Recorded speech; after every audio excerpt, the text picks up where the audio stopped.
Welcome to Street Level Startups. I'm your host, Katie O'Block, coming to you from the galvanized Platt campus.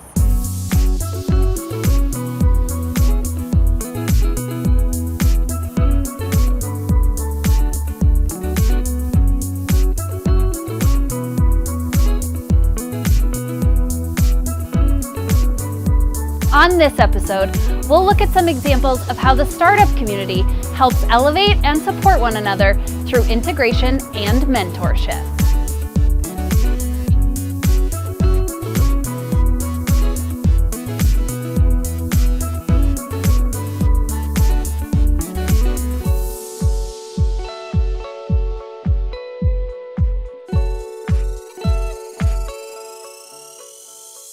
First up, veteran producer Tamara Banks catches up with Sphero, the team behind a heartwarming success story.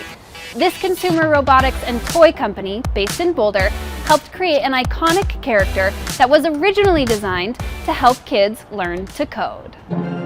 A long time ago, in a galaxy far, far away. Well, actually, just about 8 years ago, in Boulder, Colorado, Sphero was born. The Colorado startup creates robotic gadgets, including the BB-8 toy robot, based on the droid from the 2015 film Star Wars: The Force Awakens.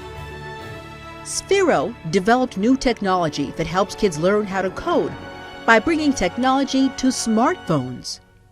So you can use your smartphone or tablet and program these little robots.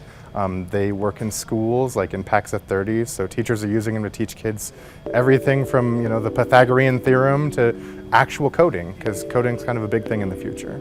It's not just about the coding language, it's about this understanding of technology, being able to decipher these complex problems that happen in our modern world. In the classroom, Sphero robots can teach a variety of academic subjects and make learning fun. Kids are used to working with tablets, so Sphero has built the interface of its technology to mirror the technology of tablets. Adam is a University of Northern Colorado alum. His co-founder, Ian Bernstein, is a Colorado State University alum. And he's like, imagine if instead of this, because at the time you had to use these giant controllers to control robots, it was just weird. And you're like, imagine replacing that with these smartphones. He's like, that is really going to be the future. We should do this. Not knowing what it would look like, Sphero was created. We were like, I'm sick of all of these male-centric robots that we grew up with. They were all like walking, humanoid with gun robots and Terminators. They decided to make something that was gender neutral. And so one day, we were just like, it's just Sphero, and we're like, okay, that's it. And we looked it up on, on can you get Sphero.com and stuff like that, and we could, and we were like, okay, that's it. It sounds great. Sphero soon added more people to its team, including David Mileage, VP of Education, who had worked at Apple previously for 6 years. There wasn't a company I really would rather have worked for than Apple at the time. However, I started to do these playgrounds, these STEM playgrounds for Apple Distinguished Educators. And that's where he came across Sphero. And the one thing that I noticed is every time an Apple Distinguished Educator was using an iPad to program a Sphero robot, they got this huge grin on their face. And they were so excited, and they were having their best day. He knew then he had to be a part of the Sphero team. Sphero is being used in this 5th grade class in Longmont. These students are working on a project called Sphero's Got Talent. They're programming the robots using code they've been learning all year. So, sure, the kids learn how to write code with Sphero, but there's something else important happening here. They learn how to collaborate, think critically, and problem solve. Oh, that's cool. Sometimes a student will raise their hand and I can't get to them right away. By the time I do get to them, they're like, oh, I already figured it out. And I love that because that's being built internally of something that they want to build, they want to complete it, and they feel good when they have it completed. The biggest piece of advice Sphero team has for startups? Get mentors. When we started the company, we didn't know a lot about all the details of raising venture capital or, payroll or any of those detailed parts. But we got mentors. So our CEO now, Paul Barbarian, was a great mentor through this whole process of, as we built Sphero, don't hire too fast. He actually taught us how to spend money. And don't be afraid to think big. Never in their wildest dreams did Adam and the Sphero team think their idea would lead them to meet Bob Iger, Chairman and Chief Executive Officer of Walt Disney Company, which led to developing a character for a box office hit, and teach students a new way to engage in 21st century technology. But it's about putting yourself out. We had to get out there. We had to say, like, we'll do this project even though it's weird, right? For Street Level, I'm Tamara Banks.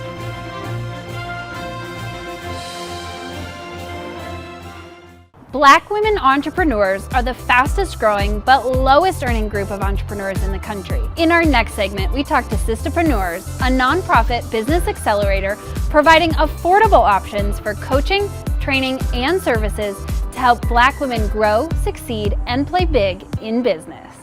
There's a lot of energy and excitement at the Business Breakthrough Brunch. The annual event is organized by Makisha Booth, founder of Sisterpreneurs.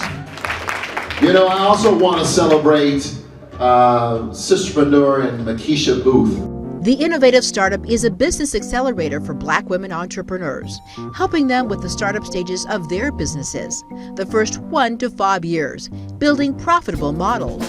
Well, I was doing business coaching generally at first, and I started getting a lot more calls from Black women entrepreneurs asking me to meet with them for coffee and help them. And a lot of them were coming from corporate America or government jobs and trying to build a business and just create success on their own terms and needed help. Recently, the Federal Reserve Bank conducted a survey of African American women in 4 states, including Colorado.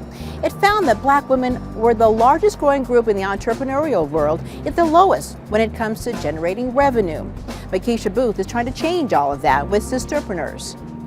So the demand was there and the interest was there, and I have a lot of experience in diversity and inclusion in addition to business development, so Sisterpreneurs was born. But the typical startup community are entrepreneurs in Silicon Valley, California, and Boulder, Colorado.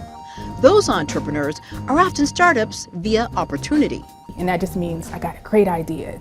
It's a really great idea. I'm headed in that direction, and I'm going to find some VCs and go to some design challenges, and this is fun and it's great, and I'm going to go for it. In our case, it's often like, I got to put food on the table. I know how to do what I've been doing for someone for the past 20 years. I can certainly do it for myself. I'm going to start a business. In other words, Black women tend to be entrepreneurs out of necessity, and they don't typically have the VC, or venture capital, like their white male counterparts do. Nor do they have the same social capital. We know that less than 2% of our VC capital dollars go to Black women. Actually, I think it's less than 1% for Black women, but for people of color, it's less than 2%. And so we know that we're not getting the same access to capital and resources. We're not in the same rooms. We're not, we don't have the same social capital. And we don't have what's called FFF funding, friends, family, and fools funding. That's sort of that first influx of cash. That's why Sisterpreneurs provides a number of programs like the Nonprofit Business Training Academy and the Business Breakthrough Brunch, with a panel of business experts sharing their insights. The goal is to become stronger entrepreneurs, smarter saleswomen, and more courageous bosses. Brittany Ray Reese and her sister, Jocelyn Reese Hopkins, recently celebrated the grand opening of their new fitness and nutrition center, Fit and New in Aurora. Sistahpreneurs was able to take them to the next level on their journey in the startup world. I do better working for myself. Both my sister and I were very mission-minded, and we feel that when you work for a larger corporation, you're spending your time, your energy, your resources to build someone else's dream and vision and live out their mission, when we all have our own, mission too. Because African Americans only make up about 11% of the population in Colorado, crossover is key, even though it may be difficult and uncomfortable. You have to have mainstream relationships, and you have to do that work. And sometimes that work is not just a matter of going to those places. Sometimes there's a lot of mindset work that needs to be done to be comfortable and to stick through it, even though it may not feel inclusive, even though those environments aren't designed for you. Sistahpreneurs offers a place to have honest conversations about demands from employers, like making you cut off your locks in order to advance in the workplace. On that discussion, they don't have a place where they can talk about that. They deal with it on their own. They don't even give themselves the opportunity and the permission to see it as a real issue impacting their revenues. And when they come in and meet with me, it's like, no, that's a real thing. It's a real thing. It feels a certain kind of way to you. It's in the way of you being able to get out there and do your thing. Let's deal with it. One of the most important pieces of advice Makisha gives fledgling startups: create a pilot or a prototype before you put a lot of money into your new business. Think about lean startup and design thinking and all these various PDSA and all these various rapid improvement cycles and methodologies. They are all around this idea that, like, you want to first test things out at a very small scale and validate them with your customer. And then when you feel like you've got that secret sauce and it's validated, then build on it. Because what happens is if you do have capital, let's say you have your little bit of, retirement money or whatever capital you've been able to access, and you pour it down the wrong drain, that's it. One other important tip to be successful: don't ask permission to be successful. So jump, leap.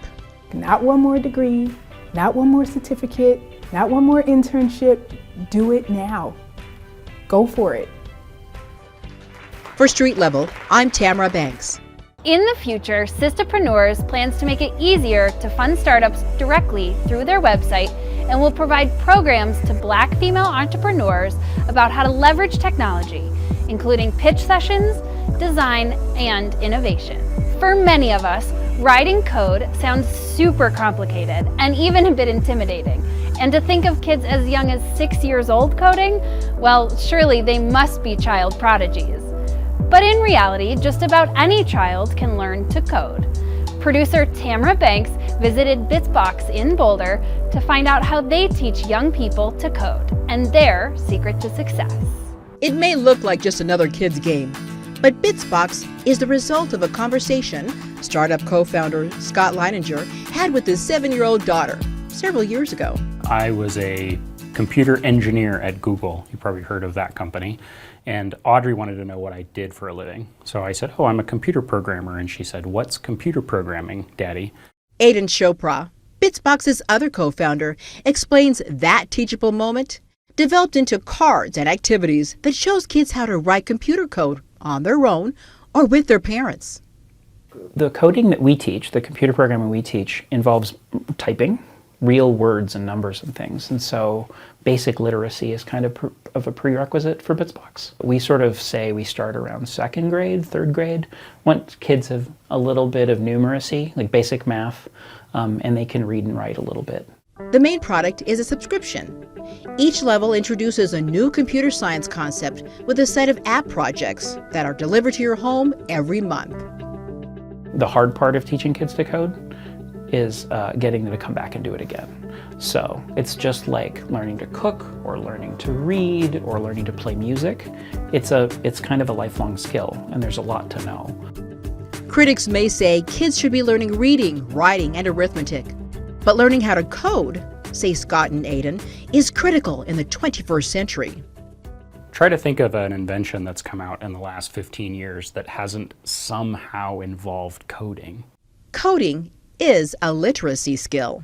If you want to be an astronaut, or you want to be a janitor, or you want to be a ballet dancer, or whatever, it's all about taking sort of the big world of ideas and information and bringing it down into something that works. These two entrepreneurs met at Google. Aidan has a degree in architectural design, leading the creative direction, and Scott worked on the technical side. So why not stay with a big, successful company? Why create a startup? That's a really good question that I ask myself all the time. When it's like cold out and you're in bed and you're like, why did I ever do this? Right. Yeah, startups are hard, but they're really fun, and they're your own thing. Working in a startup is exciting. Coming up with an idea, gathering a team, and transforming that idea into a reality. The metaphor these guys use is comparing a huge ship to a Zodiac, a small inflatable boat. When you're at Google or Trimble or Apple or Facebook or any of the big companies, it's secure. You're in this giant ship and you're just charting a course and you're one really important piece of this big operation. But you have almost no influence over what direction the ship is going. And it's so safe that you kind of forget that you're even in the water. There's very little risk, very little reward, and very little autonomy. And then you see the Greenpeace people in the little Zodiacs, ramming the whaling ship. And they're down. And not only, are they constantly aware of the actual conditions of what's happening in the world, right? But they can turn, like on a dime. But to turn the ship takes, 40 people and probably 20 miles to make a 180-degree turn. When in the inflatable, not-so-sturdy boat or startup, all of your decisions, right or wrong, are yours and can be made in a few hours, even a few minutes. Invigorating and frightening. There's gratification by showing up in the world this way, knowing that your work can directly change policy, build something, or even improve someone's life in a way that you may not feel being a cog in a giant wheel. Proof of that impact? The team at Bitsbox receives thank you cards from kids, their parents, even grandparents. We're in the process of putting together a new book right now of all these great stories that we've gotten back. And It's called the Feel Good Book. The Feel Good Book. Sometimes on bad days, you just sit on the couch and you look at the Feel Good Book to remember why you're doing this, which is really nice. There are a few things they would do differently, like putting processes in place before bringing on the rest of the team. Do you know what I'm working on later after we finish this? Employee handbook. So that's my big project for this quarter. One of the keys to their success is asking questions and reaching out to mentors. I'm in a CEO group that meets once a month, and we get together 5 or 6 companies, and it's just the CEOs, and it's great. Like, I don't know that I get huge amounts of actionable advice, but I get a lot of accountability and a lot of support. It's more like a 12-step program for you. It's like emotional support. It really is, and it creates, sort of a rhythm. And it's important to teach a diverse group of coders. Right now, the world, Facebook and these other things that are a little bit cool and a bit scary, are a reflection of the fact that most engineers are straight white men. And so the world that we're living in right now is a reflection of who gets to make the decisions about what gets made. If we want to live in a world that's a reflection of ourselves, of what we look like and what we believe, then we need to have women and people of color and people of different sexual orientations. We could have stayed at big companies and just made money for the rest of our lives. More money. Yeah, probably considerably more money doing that. But in service of what? Yeah. Ultimately, Like you can. Life is very short, and if you find yourself doing a job that isn't what you want to do, don't waste another year, not chasing something. For Street Level, I'm Tamara Banks. In 2018, Aidan Chopra, Scott Lininger, and the entire Bitsbox team appeared on the popular show Shark Tank. They didn't get a deal, but they still feel like they won. They raised the money they needed, and the exposure gave them a huge boost. More importantly, millions of people now know that anyone can learn to code. Many thanks to producer Tamara Banks for introducing us to Sphero, Sistahpreneurs and Bitsbox. On the next episode, exciting Colorado